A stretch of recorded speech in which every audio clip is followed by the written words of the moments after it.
This story is titled, My Wife Said, I'm Leaving You. So I casually walked out with her stepsister instead, and now she is having a breakdown. Hey everyone! Before we jump into today's video, I need your help. We've noticed the channel is losing some traction, and subscribing is one of the best ways you can support us. It's quick, free, and it helps us keep bringing you awesome content. Your support means the world. Let's keep this channel growing together. Thanks so much. Now let's start the video.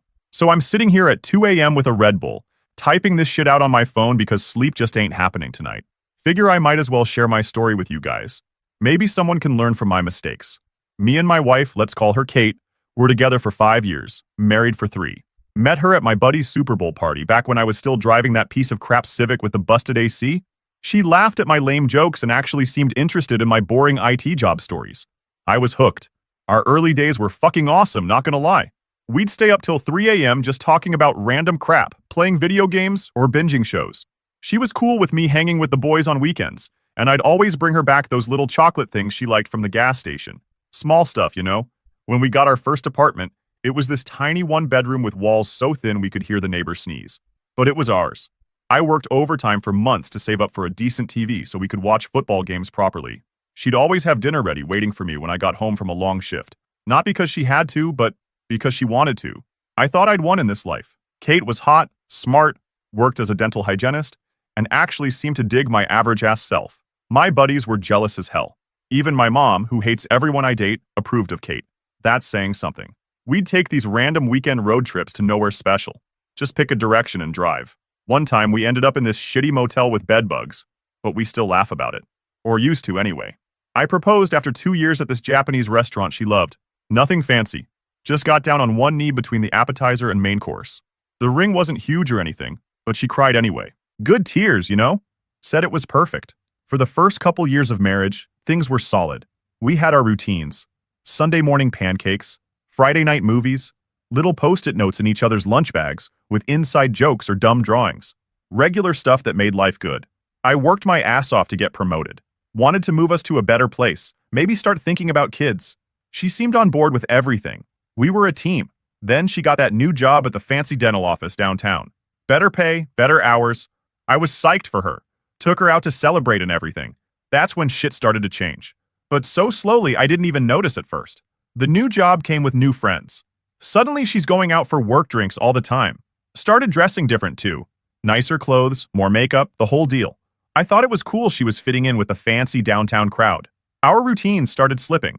The Sunday pancakes became me eating cereal alone while she slept in. The little notes stopped. Movie nights got canceled more and more. At first, I thought it was just the adjustment period. New job, new schedule, right?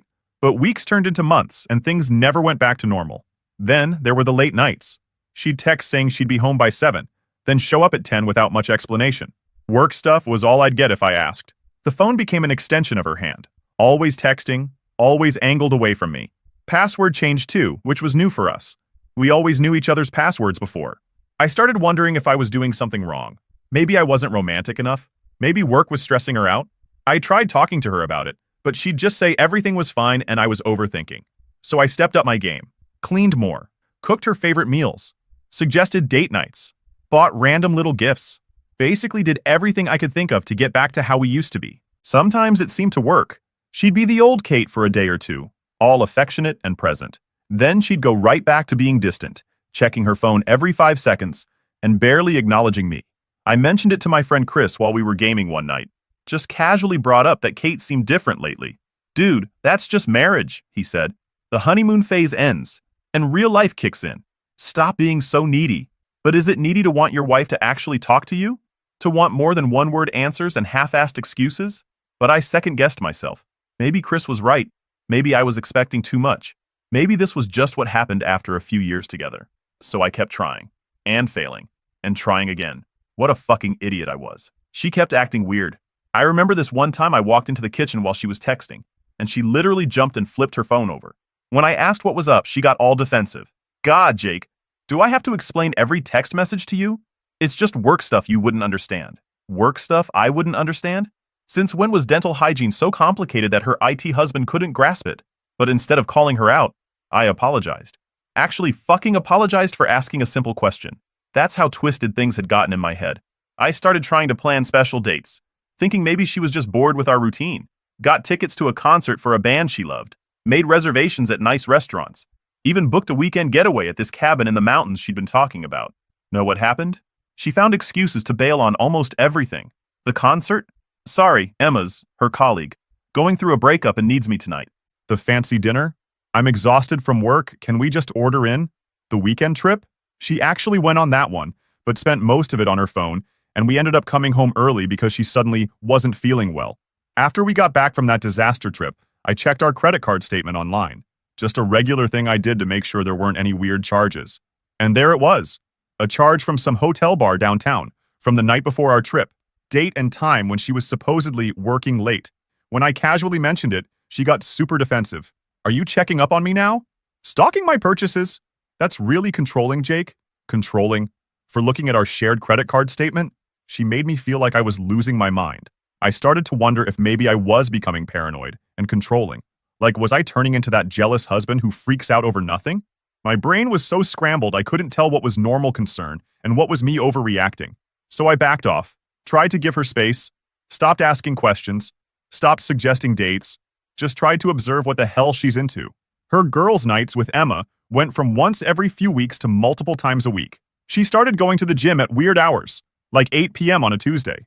Kate used to hate working out, would rather die than set foot in a gym. Suddenly, she's Miss Fitness? Something didn't add up. One night, her stepsister Mia came over for dinner. They'd always had this weird relationship. Sometimes best friends, sometimes low-key hating each other. Kate only invited her because their parents were pressuring them to bond more or some shit. Dinner was actually going okay at first. Just normal chit-chat about family stuff, Mia's job, that kind of thing. Then Kate's phone kept buzzing with texts. She'd check it and smile, typing back quickly each time. After like the 10th interruption, Mia rolled her eyes and said, "Seriously, Kate? We're having dinner. Can you put the phone down for 5 minutes?" Kate got defensive. "It's work. Some of us have important jobs with actual responsibilities." That was a direct shot at Mia, who was between jobs at the time. Things got tense quick. A few glasses of wine later, they were fully going at it about some old family drama. I was just sitting there awkwardly, wishing I could disappear. As Mia was leaving, she turned to me in the doorway and dropped the bomb. "You know, Jake, for someone as smart as you can be really fucking blind sometimes. Ask Kate about her late nights at the office. Or better yet, ask who keeps texting her all hours." Kate completely lost it. Started screaming that Mia was a jealous bitch, making shit up to hurt her, because she was miserable in her own life. The fight was epic. After Mia left, Kate was still raging about what a liar her stepsister was, how she'd always been jealous of our relationship. But here's the thing. While Kate was yelling, I saw something in her eyes I'd never seen before. Fear. Not anger. That night, I lay awake next to her for hours, just listening to her breathe, wondering what the hell was really going on. Maybe Mia was just stirring up shit because of their weird sister rivalry thing. But another part of me kept replaying all the strange behavior of the past few months, and it was getting harder to ignore. The next morning, Kate acted like nothing happened, made coffee, kissed me goodbye, went to work like normal. But something had shifted inside me. I couldn't unhear what Mia had said, couldn't unsee that look of fear in Kate's eyes. For the first time, I started to think maybe I wasn't crazy after all.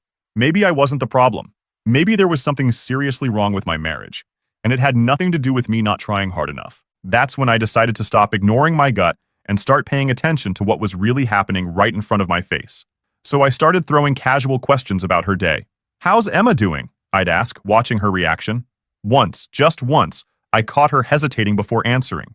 Tiny pause, like she had to remember what lies she'd told about Emma before.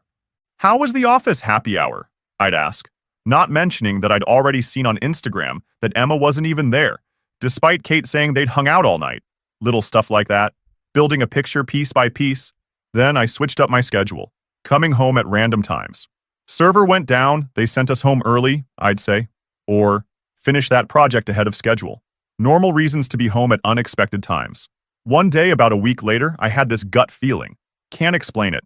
Just woke up knowing something was off. So I told Kate I had a morning meeting that might run into the afternoon. Instead, I drove back home around 11 a.m. Her car was in the driveway, which was weird because she should have been at work. I let myself in quietly, and I could hear her on the phone in our bedroom, laughing.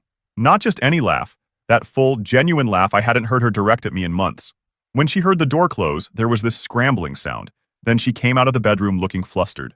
"Hey, what are you doing home?" she asked, trying to sound casual but obviously freaked out. Meeting got canceled. What are you doing home? Oh, I had a half day I forgot to mention. Just catching up on some stuff. Didn't explain the call? I didn't push it. That night, I checked our credit card statement again. There was a charge from that Italian restaurant near her office. When I casually brought it up, she got defensive. Oh, they had that dental conference thing. We all went for drinks after. Didn't I tell you? She hadn't. And I looked it up later. There was no dental conference that day. Another lie. The next day, I decided to see for myself what was going on. Told her I had a lunch meeting with a client near her office. Maybe we could grab coffee after, I suggested. Oh, wish I could. But I'm swamped today. No real lunch break. I said I understood. Then, around lunchtime, I drove to her office. Parked across the street where I could see the entrance to that Italian place she'd charged lunch at before.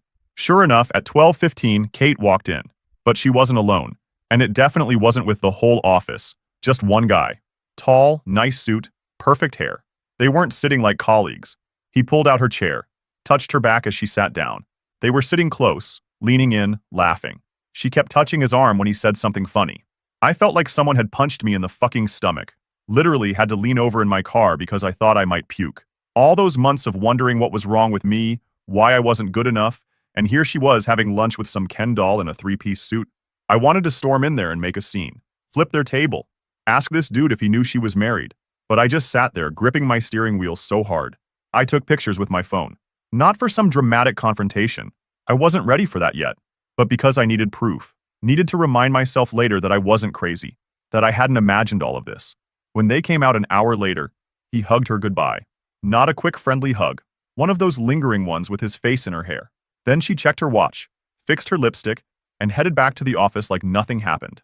I sat in my car for another 20 minutes, just trying to process. Then I called Mia. We need to talk, I said. Not over the phone. We met at a coffee shop way across town where there was zero chance of running into Kate. Mia looked uncomfortable when she sat down, like she regretted what she'd said that night at dinner. I shouldn't have blurted it out like that, she said right away. It wasn't my place, but I couldn't watch you beating yourself up anymore when I knew what was really going on. Just tell me what you know, I said. I need to hear it all. She sighed. His name is Ethan. He's some hotshot oral surgeon at the practice. Been there about 6 months. Kate mentioned him a few times when we'd talk, then suddenly stopped bringing him up at all. That seemed weird to me. She took a sip of her coffee. Then I saw them together at the mall a few weeks ago when Kate told me she was working late. They didn't see me. The way they were together, it wasn't friendly, Jake. It was intimate. I nodded, feeling weirdly calm. Anything else? Emma's been covering for her, at least once that I know of. Kate told you she was with Emma one night, but she called me that same night asking to borrow my black dress, completely forgetting she was supposed to be out with Emma already. We talked for over an hour. By the end, I wasn't even angry anymore. Just empty, like someone had hollowed me out. What are you going to do? Mia asked.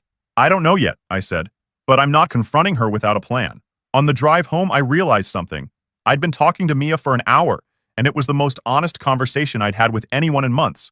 That said something about the state of my marriage right there. When I got home that night, Kate was already there, watching some reality show like nothing was wrong, like she hadn't been with another man just hours earlier, like our entire marriage wasn't a complete sham. Hey, she said, barely looking up. How was your day? I almost laughed at how bizarre it was. Small talk, after everything. Fine, I said, and went to take a shower. I stood under the hot water for nearly an hour, letting it wash away the rage I'm building inside. The next morning, I met with a lawyer. Found this guy through a coworker who'd been through a nasty divorce. He laid it all out, what documentation I needed, how to protect my finances, what to say and not say to Kate. Don't move out of the house, he warned. That's mistake number 1.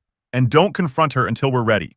The minute you do, this becomes a war, and she'll start hiding assets, deleting evidence, the works. I took his advice. Went home, kissed Kate on the cheek like normal. Watched TV beside her while she texted Ethan. Still made me sick knowing who was on the other end of those messages. Pretended not to notice when she'd take calls in the bathroom with the shower running. Meanwhile, I was documenting everything. Screenshots of credit card statements showing restaurant charges when she was working late. Notes about all her unexplained absences. Photos of her and Ethan together when I could get them without being noticed. I also started separating our finances. Slowly, so she wouldn't notice.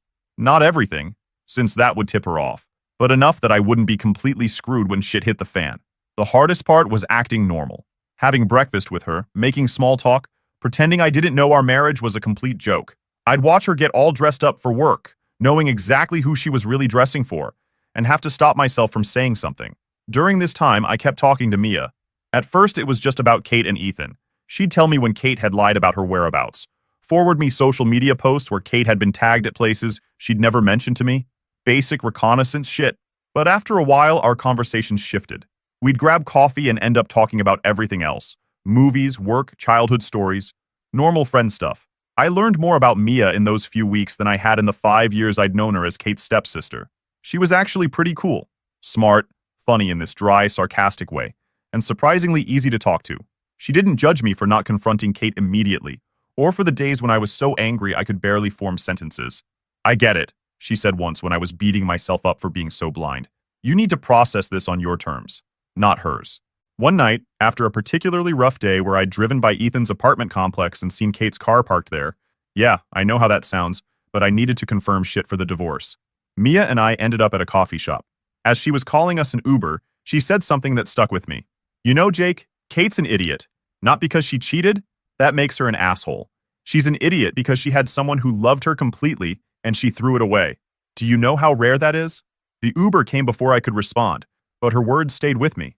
The next morning, I called the lawyer and told him to finalize the divorce papers. I was done gathering evidence, done playing detective. I just needed to find the right moment to end things. I wanted Kate to know I wasn't blindsided, that I wasn't begging her to stay.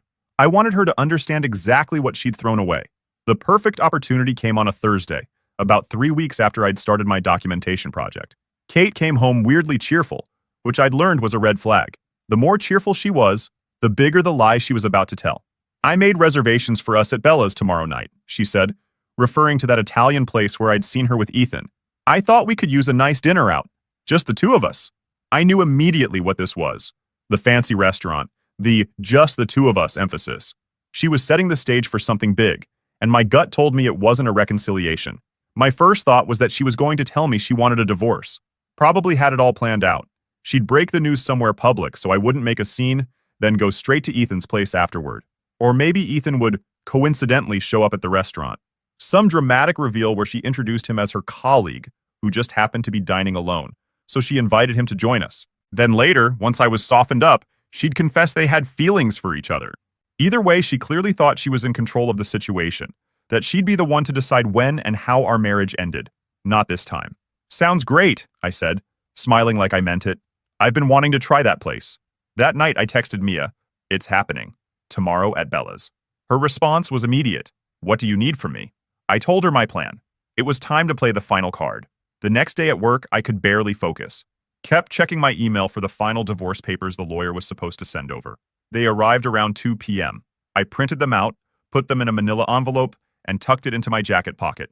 When I got home to change for dinner, Kate was already getting ready. She'd bought a new dress I'd never seen before, had her hair and makeup done professionally, was wearing perfume she normally saved for special occasions. All this effort for a dinner where she was planning to dump me. The absolute fucking audacity. I put on my best shirt. That blue one she always said brought out my eyes. Fixed my hair. Even wore the cologne she'd given me last Christmas that I rarely used. If this was going to be our last dinner as a married couple, I wanted to look good for what came next.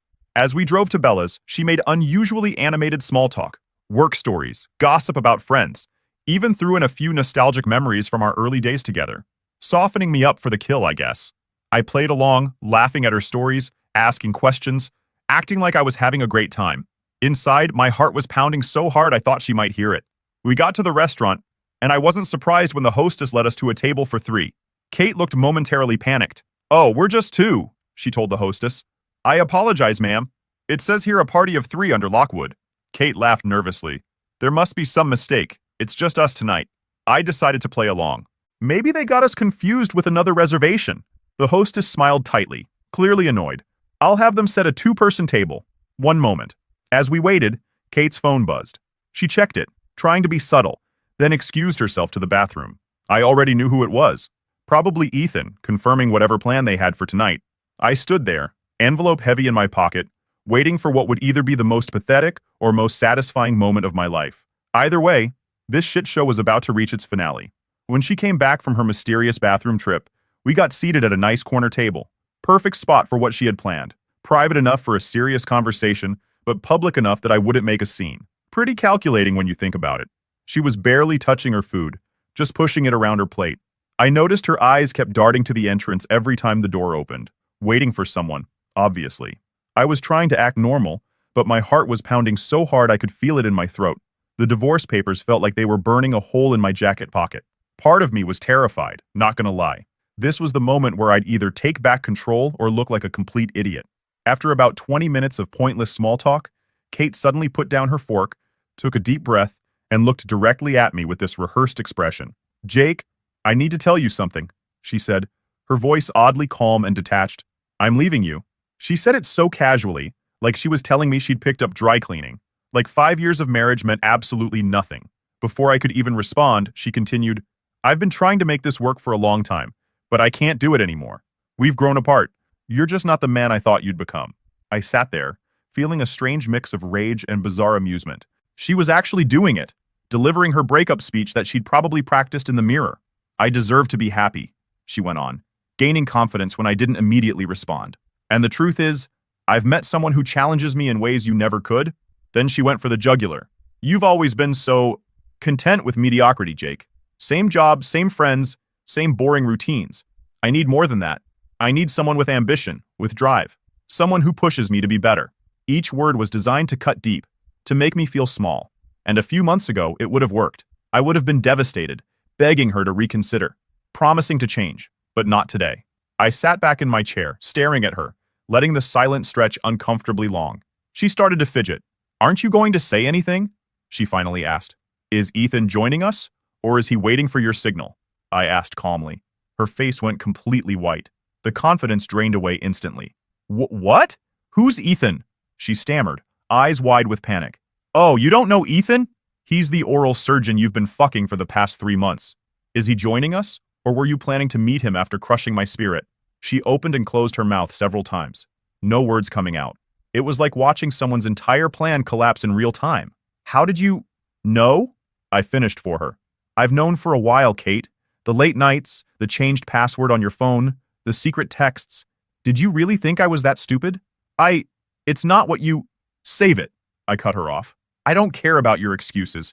I don't care about Ethan. I just want you to know that you're not blindsiding me. I've been 10 steps ahead of you this whole time." I reached into my jacket pocket and pulled out the manila envelope. "If you wanted out, you could have just said so," I said, sliding the envelope across the table. "Instead, you dragged it out for months, making me think I was the problem." She opened the envelope with shaking hands, then stared at the divorce papers inside. "You're filing for divorce?" "Already filed," I corrected her. "Those are your copies. My lawyer will contact yours on Monday." The shock on her face was incredible.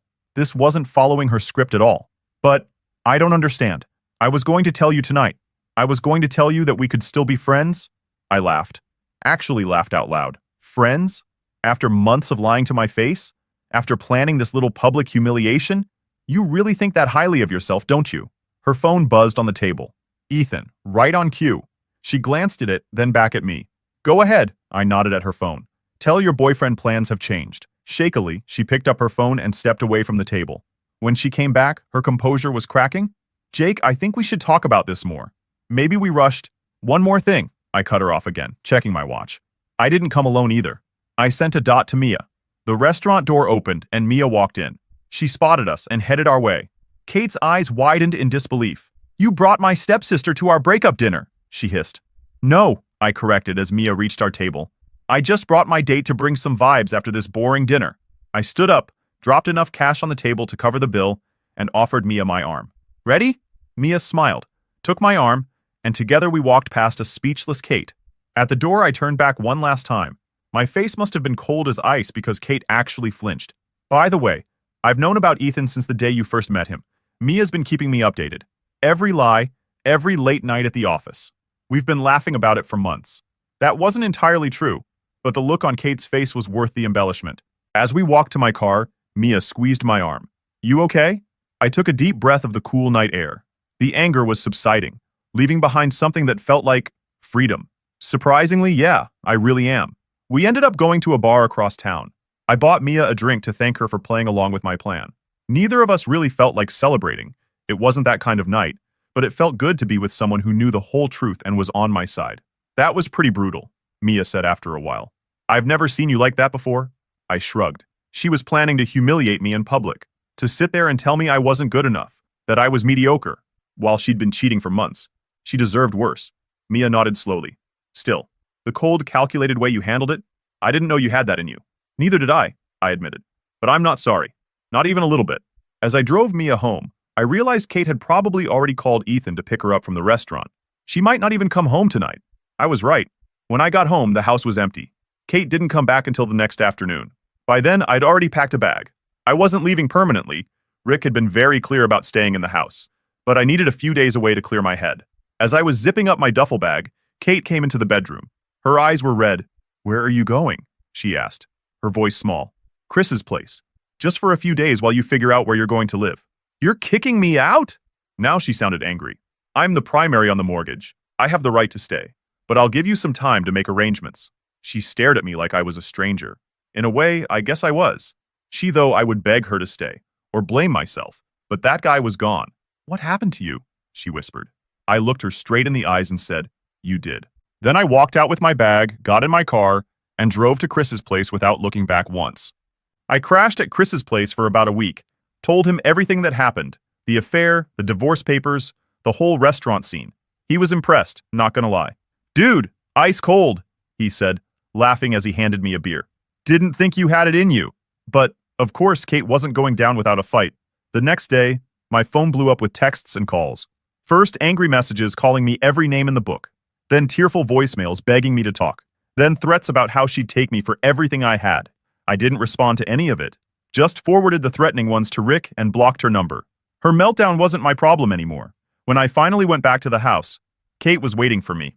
Eyes all puffy, looking like she hadn't slept in days. She followed me around while I grabbed more clothes, asking if we could please just talk. "About what?" I asked, not even looking at her while I packed. "You made yourself pretty clear at dinner. You said you're leaving me, remember? Why don't you just leave then?" "I didn't mean that," she cried. "I was just saying what I thought would hurt you. Please, Jake. You can't just throw away 5 years because of one mistake." I nearly laughed. "One mistake? Kate, you've been sleeping with this guy for months, lying to my face every day. That's not a mistake. It's a choice. A series of choices." She switched tactics, trying anger. "Is this about Mia? Are you seriously fucking my stepsister to get back at me?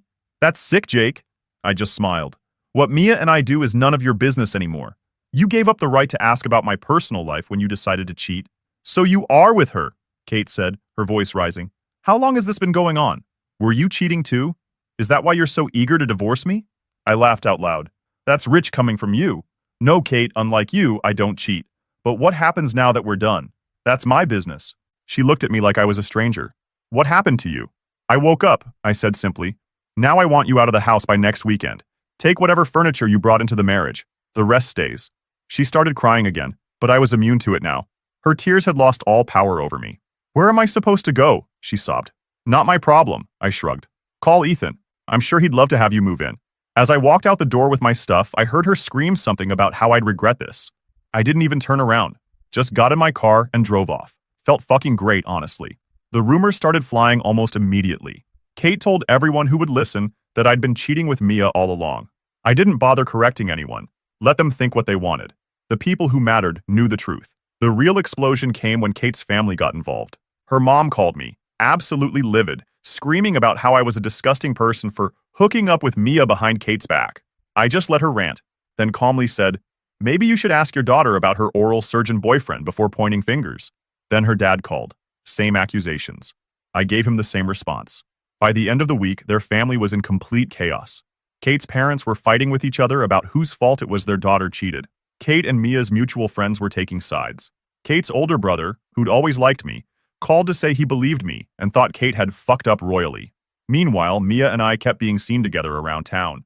We weren't actually dating, just friends hanging out, but we didn't correct anyone's assumptions. Let Kate think what she wanted. The mental torture of imagining her stepsister with her ex-husband was perfect revenge. The legal battle wasn't as dramatic as I expected. Kate contested everything at first, demanded alimony despite making more than me, tried to claim I was abusive, with zero evidence. But my lawyer was good at his job, and I had documentation of her affair. In the end, she got less than she wanted, and I kept the house after buying out her portion. The divorce was finalized 3 months later. I didn't feel anything special. Just another day. Kate moved in with Ethan, into one of those luxury apartments downtown that she always wanted. According to mutual friends, they're already having problems. Turns out Mr. Perfect has been caught texting other women. Twice. She tried to reach out to me recently. Some bullshit about missing our friendship. I left her on red. Not my circus, not my monkeys. As for me, life's better than ever. The house is fully mine now. I redecorated immediately, painted the walls colors Kate always hated, got a PS5 and gaming setup she always said was childish. I also got a dog from the shelter, named Rex, who sleeps on the bed and doesn't give a shit if I leave clothes on the floor. And Mia? That's where things got interesting. What started as a let's mess with Kate charade turned into something real. We kept showing up together at places we knew Kate would hear about, posting pics together on social media, the works. Kate was losing her mind thinking her stepsister had stolen her husband. Her family completely imploded. Half of them wouldn't speak to Mia. The other half thought Kate deserved every bit of it. At first, Mia and I were just friends playing along with everyone's assumptions. But spending all that time together, something started to change. One night after we'd grabbed dinner, at Kate's favorite restaurant, deliberately, Mia stopped me in the parking lot. You know, this whole fake dating thing has been fun, she said, but I'm starting to wonder if we're still pretending. I was caught off guard. What do you mean? She looked at me straight on. I mean, from day one, I watched how you handled this whole mess. You set boundaries and refused to be disrespected. Most guys I know would have fallen apart, but you just got tougher. And I'm really attracted to that kind of strength. She continued, stepping closer and putting her hand on my chest. A real man like you doesn't deserve to get screwed over. You deserve someone who actually sees what they've got. Then she just leaned in and kissed me, like it was the most natural thing in the world. And shit, I fell hard for that. That night changed everything. Turns out Mia had feelings for me almost from the beginning, but held back because of the whole divorce situation and not wanting to be the rebound girl. But as weeks turned into months, it became harder for her to pretend. We decided to give it a real shot without telling anyone, not even to correct their assumptions. Let them think what they wanted. The only difference was now we weren't faking it. Kate eventually found out we were actually together, and she completely lost it. Sent Mia this long, unhinged text about betrayal and sister code, conveniently forgetting she'd been the one to cheat first. Mia just forwarded it to me with a laughing emoji. So what's the takeaway from all this? Stand up for yourself. Don't let anyone make you feel like you're not enough. Document everything. And when someone shows you who they really are, believe them the first time. Last week, I ran into Kate's mom at the grocery store. She actually apologized for how she reacted during the divorce. Said she'd finally gotten the full story from one of Kate's friends who couldn't keep the secret anymore. She looked embarrassed when she mentioned how she'd accused me of cheating with Mia. So you and Mia are actually together now? She asked awkwardly. I just smiled and grabbed my bags. Mia's the best thing that came out of this whole mess. Have a nice day, Mrs. Lockwood. Her face when I said that? Priceless. So that's my story, bros. Not the happily ever after I planned, but maybe an even better one. Sometimes the person who helps you through your darkest times is the one who deserves to be there for the brightest ones too. Drop your thoughts below if you've been through something similar or have any advice. Edit. Holy shit, this blew up overnight. Thanks for all the awards and support. Didn't expect so many dudes to relate to this. Edit 2. For everyone asking if I feel bad about dating my ex's stepsister. Nope. Kate forfeited any right to dictate my life when she decided to cheat. Besides, Mia and I are happy, and that's all that matters.